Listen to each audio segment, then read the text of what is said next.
It's an old line, everyone complains about the weather but no one is doing anything about it. But if you're a person with bad allergies or asthma, stormy weather can be more than an annoyance, it can be a serious threat to your health. Thunderstorm asthma was first reported in the 1980s in England and Australia. And cases continue to crop up just after severe thunderstorms passed through Melbourne, in Australia in 2016. More than 9,000 people sought urgent medical care for asthma during one notable event. Medical facilities were overwhelmed and at least 8 people died. That's unusual, but if you do have asthma, or seasonal allergies, as it turns out, understanding this trigger can help you stay well. What is thunderstorm asthma? The term describes an attack of asthma that starts or worsens after a thunderstorm. It can occur in anyone with asthma, but it most often affects people with seasonal allergic, which many people know as hay fever or allergies.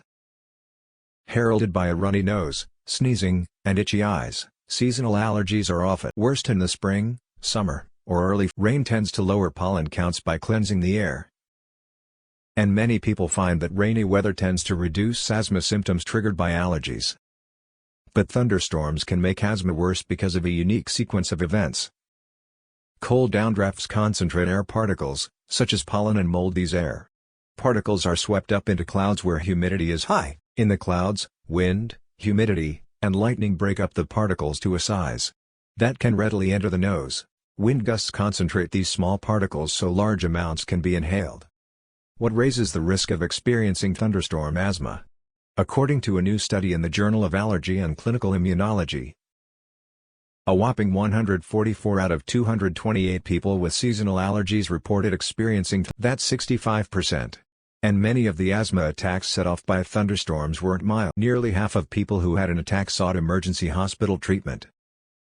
Among people with seasonal allergies, risk factors for experiencing asthma include having poorly controlled asthma symptoms, assessed by a standard asthma questionnaire, a low score on a rapid exhalation test, a common breathing test for asthma, higher levels of a certain antibody, ryegrass pollen-specific higher numbers of certain blood cells, eosinophils, which tend to increase when people have allergic conditions, higher levels of exhaled nitric oxide, one measure of lung inflammation among people with asthma.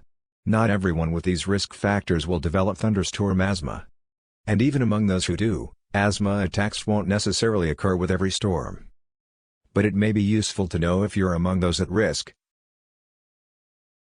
especially if you live in an area where thunderstorms are common.